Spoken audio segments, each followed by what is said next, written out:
हिंदुस्तान में तो घमासान मचा हुआ है, लेकिन स्थिति ग्राउंड जीरो पर क्या बनी हुई है, यरूशलेम से इस वक्त हमारे संवाददाता सीधे आशुतोष मिश्रा हमारे साथ लाइव जुड़ चुके हैं। आशुतोष, आपका रुख करते हुए आसपास किस तरह की तस्वीरें आप देख रहे हैं, अभी हालात वहां पर कैसे हैं, क्या कुछ आज पूरे दिन भर आपने देखा है जिसके बारे में हमारे दर्शकों को जानकारी देंगे आशुतोष?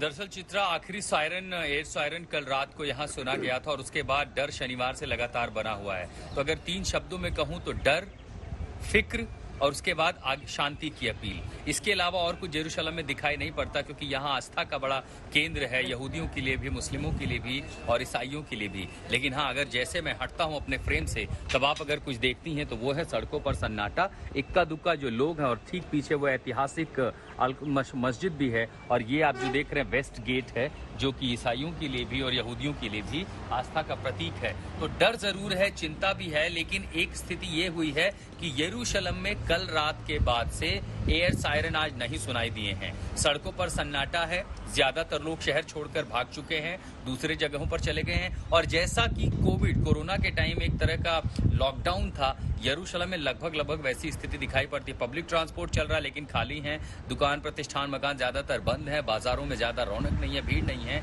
हाँ, ये बात जरूर है, लोगों को ये लगता है कि चूंकि अब गजा पर इजराइल का नियंत्रण बढ़ रहा है, उसकी कार्रवाई बढ़ रही है। एक चिंता जरूर है कि चूंकि यहाँ पर एक भरोसे की कमी, उनको लगता है कि जो अरब काफी सारे रह रहे हैं, कहीं ऐसा ना हो कि हमास या फिर जो हिजबुल्लाह के लोग अंदर घुस चुके हैं, कहीं वो इन लोगों से शरण ले रहे हों। और चूंकि इतनी बड़ी कार्रवाई हुई है, जाहिर वो स्पॉन्टेनियस नहीं था, वो एक लंबी कार्रवाई का, लंबी तैयारी का हिस्सा था। तो कहीं आगे अब सिविलियंस के बीच जाकर के घटनाओं को अंजाम तो नहीं दिया जाएगा। इसी बात की चिंता इस समय लोगों को सबसे ज्यादा सता रही है। लोग इसीलिए घरों में कैद हैं कि अब तक तो उन्होंने रॉकेट के हमले देखे, क्या जमीनी हमला एक बार फिर होगा? क्योंकि ग्लाइडर से आना, पैराशूट लेकर के आना, समंदर के रास्ते बोट लेकर के आना, रॉकेट हजारों की संख्या में मारना, इसके बाद चिंता है लोगों में कि अब हमास अगला कदम क्या उठाएगा जब तक इजराइल पूरी तरह उस पर नियंत्रण नहीं पा लेता।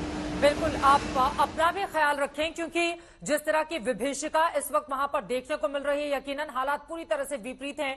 वहां से जान जोखिम में डालकर आज तक के हमारे तमाम सहयोगी जुड़े हुए हैं। आशुतोष मिश्रा ग्राउंड जीरो से आपको रिपोर्टिंग करते हुए दिखाई दे रहे हैं और पीछे की तस्वीरें भी आप तक पहुंचा रहे हैं। आशुतोष, एक और सवाल, चूंकि यरूशलेम को लेकर एक तरफ तुर्की के प्रेसिडेंट की ओर से अलग बयान आता है, फिलीपींस के संबंध में यरूशलेम सबसे ज्यादा महत्वपूर्ण क्यों है, जहां पर आपकी मौजूदगी है? और आगे आने वाले वक्त में, चूंकि गाजा पट्टी को लेकर, गाजा को लेकर पूरी तरह से इजराइल ने साफ कर दिया है कि हमास का जब तक खात्मा पूरी तरह से नहीं हो जाता है, तब तक वो नहीं मानेंगे, ना झुकेंगे, ना रुकेंगे, और यूं ही आगे बढ़ते रहेंगे।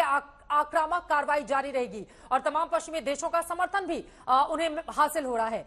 यरूशलेम की इंपॉर्टेंस इतनी ज्यादा क्यों है, आप जहां पर मौजूद हैं, और आगे आने वाले वक्त में क्या स्थिति आप भा पा रहे हैं, आप चूंकि ग्राउंड जीरो पर मौजूद हैं? आशुतोष,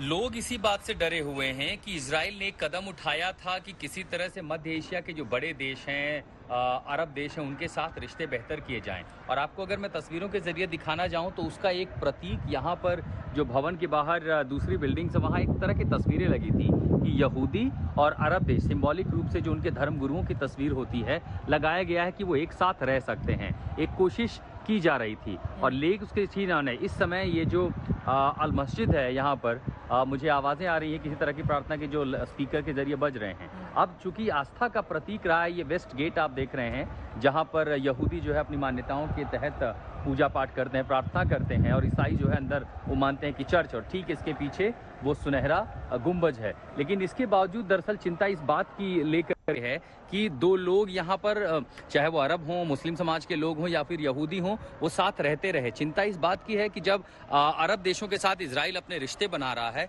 तो ऐसे वो कौन से लोग हैं जो नहीं चाहते थे कि ये रिश्ते बेहतर हों? क्योंकि हमास को अगर इतना सपोर्ट मिला, इस तरह के रॉकेट मिले जिनकी क्षमता काफी ज्यादा थी, उसने आयरन डोम डिफेंस सिस्टम को, कमजोरी को कैसे पहचाना? तो वो सपोर्ट किसका था? ईरान भले ही सपोर्ट कर रहा हो हमास को, लेकिन अभी भी खुल करके वो मैदान में नहीं उतरा है कि जाकर के उसे हथियार मुहैया कराए। तुर्की भले ये कह रहा हो कि देखिए फिलिस्तीन को जब तक राजधानी नहीं मिलती बतौर जेरूशलम तब तक वो मान्यता नहीं देगा। लेकिन देखिए इजराइल और फिलिस्तीन के बीच की लड़ाई है, लेकिन दुनिया धीरे धीरे जेरूशलम को इजराइल की बतौर राजधानी के रूप में मान्यता देने लगी और अमेरिका जैसा देश उसके साथ खड़ा है, हिंदुस्तान खड़ा है, पश्चिम उसके साथ खड़ा है। तो ऐसे में अगर कुछ इस्लामिक देश अगर फिलिस्तीन या हमास का साथ दे भी रहे हैं, क्या वो उस तरह साथ देंगे हथियार और लड़ाके मुहैया कराने जैसे कि यूक्रेन को बाकी पश्चिमी देश कर रहे थे? अगर ऐसी स्थिति होती है तब शायद ये युद्ध और बढ़ जाएगा। आपको एक चीज महत्वपूर्ण याद रखिए कि जब हिजबुल्लाह